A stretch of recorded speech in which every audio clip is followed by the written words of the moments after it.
Hello friends, આજે આપણે બનાવીશું રૂ જેવા પોચા અને દૂધીના થેપલા. તો આ થેપલાને તમે ઠંડા થયા પછી પણ એવા ને એવા પોચા રહેતા હોય છે અને આ થેપલા ખાવામાં પણ ખૂબ મજા આવતી હોય છે. તો આજે આપણે બનાવીશું, ચાલો, એકદમ નરમ અને સોફ્ટ એવા પાપડ જેવા દૂધીના થેપલા. એ પણ એકદમ સોફ્ટ અને પોચા રહેશે. તો અહીંયા આપણે દૂધી લેવાની છે. દૂધી મેં લીધી છે, આપણે 250 ગ્રામ જેટલી દૂધી લઈ લીધી છે. અને તમે તમારા ક્વોન્ટિટી પર તમે કેટલા વ્યક્તિ છો એના પરથી તમે વધારે પણ લઈ શકો છો. પણ અહીંયા આપણે 20-25 જેટલા જે થેપલા થાય એટલો આપણે આ દૂધીના થેપલા આજે આપણે બનાવીશું. તો દૂધીને સમારતા પહેલાં એકદમ બી વગરની દૂધી હોય એવી લેવાની છે. પણ અત્યારે આ દૂધીમાં કોઈ પણ બી કે એવું કાંઈ નથી. પણ તો પણ જો તમને એવું લાગે ને તો ઉપરનો જે ભાગ હોય છે ને પોચો, એ કાઢી લેવો. અને હવે આપણે જે મિક્સર જારની અંદર પાણી વગર એને પીસી લેવાના છે. 8-10 કળી લસણની લીધી છે, 2-3 લીલા મરચાં લીધા છે. જો તમે તીખું ઓછા વધતું કરવું હોય તો મરચાંને તમે થોડા ઓછા કરી શકો છો અને લસણ પણ ઉમેરવાથી ખૂબ સરસ બને. તો ચાલો, દૂધીને જે પીસેલું છે ને એને આપણે લઈ એની અંદર મસાલા કરીશું. 1 ચમચી ધાણા પાવડર, અડધી ચમચી હળદર, સાથે થોડી અડધીથી અડધી લાલ મરચું.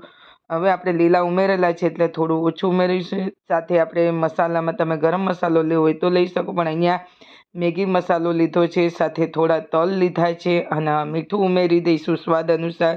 અને હવે જે આપણે આ બધો મસાલો છે ને એ મસાલાને સારી રીતે દૂધીના ખમણામાં મૂકી દઈશું. અને આજે આપણે બનાવીશું ખમણિયા વગર દૂધીના થેપલા. તો હવે જે એની અંદર સાથે આપણે થોડું તેલ ઉમેરી દઈશું અને થોડું કાચું જીરું ઉમેરી દઈશું તો સરસ લાગે ખાવામાં. અને હવે ફરી પાછું આ બધું તેલ અને મીઠું બધું મિક્સ કરી અને આપણે ઘઉંનો લોટ લઈ લઈશું. તો ઘઉંનો લોટ આપણે જે દૂધીને ખમણેલું છે પીસેલું છે એની અંદર આપણે જેટલો લોટ આવે ને એટલો લોટ આપણે ઉમેરતા રહીશું. તમને લૂસ એવું લાગે તો તમારે થોડો ઘઉંનો લોટ ઉમેરી દેવો. અને પછી આપણે આ રીતે એનો કઠણ એવો થોડો લોટ, આપણે બહુ ઢીલો નહીં બહુ કઠણ નહીં, એ રીતે આપણે જે દૂધીનું પીસેલું છે એની અંદર આપણે ઉમેરી દઈશું. તો આ રીતે દૂધીને ખમણિયા વગર જો તમે બનાવશો તો તમારા થેપલા એકદમ સરસ સોફ્ટ અને બિલકુલ પાણી વગર આપણે લોટ બાંધી લીધો છે. અને હવે સાથે થોડા લીલા ધાણા આપણે ઉમેરતા ભૂલી ગયા છે એટલે હવે મેં લીલા ધાણાને આ રીતે અંદર ઉપર ઉમેરી દઈશું.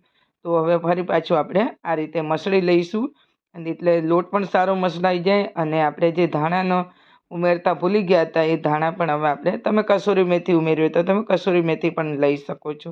તો હવે આપણે આના ગુલ્લા કરી લઈશું. આટલા ગુલ્લામાં આપણે 20-25 જેટલા આપણે એના બનાવીશું. તો તૈયાર છે આપણા. આનાથી તમે નાના પણ બનાવી શકો છો. તો ચાલો, આજે આપણે બનાવીશું એકદમ પાપડથી પાતળા અને સોફ્ટ એવા દૂધીના થેપલા. તો આ દૂધીના થેપલા, જો ફ્રેન્ડ્સ તમે મારી રેસિપી તમે ક્યાં ક્યાંથી જુઓ છો તો મને કમેન્ટ કરીને જણાવશો તમારા ગામ કે શહેરનું નામ. તો શું છે, મને ખબર પડે કે મારા વ્યુઅર્સો ક્યાં ક્યાંથી મારા વિડીયા જુએ છે. તો ફરી નવી રેસિપી લઈને આવું તો અને મને રેસિપી લાવવાનું પ્રોત્સાહન મળે. તો ફરી આપણે ચાલો હવે થેપલાને આ રીતે આપણે એને વણી લેવાના છે. અને પછી એને આપણે બધા જેટલા તમારે વણીને રાખવા હોય તો આપણે એકસાથે બધા એને વણીને રાખી દઈશું આ રીતે. તો હવે આપણે આને વણી લીધું છે એકદમ પાપડથી પાતળા. તો ચાલો હવે ફરી આપણે આ રીતે વણી અને પછી આપણે બધા થેપલાને એકસાથે આપણે એને શેકી લેવાના છે. જેટલા વણાઈ જાય એ તમે વણીને મૂકી શકો છો. એકદમ પાપડ જેવા અને પોચા અને સરસ એવા લાગે છે. અને આ થેપલાને બહાર ગામ જતા હોય તો પણ તમે લઈ જઈ શકો છો. એવા 2-3 દિવસ સુધી એવા ને એવા પોચા રહે છે, બગડતા નથી.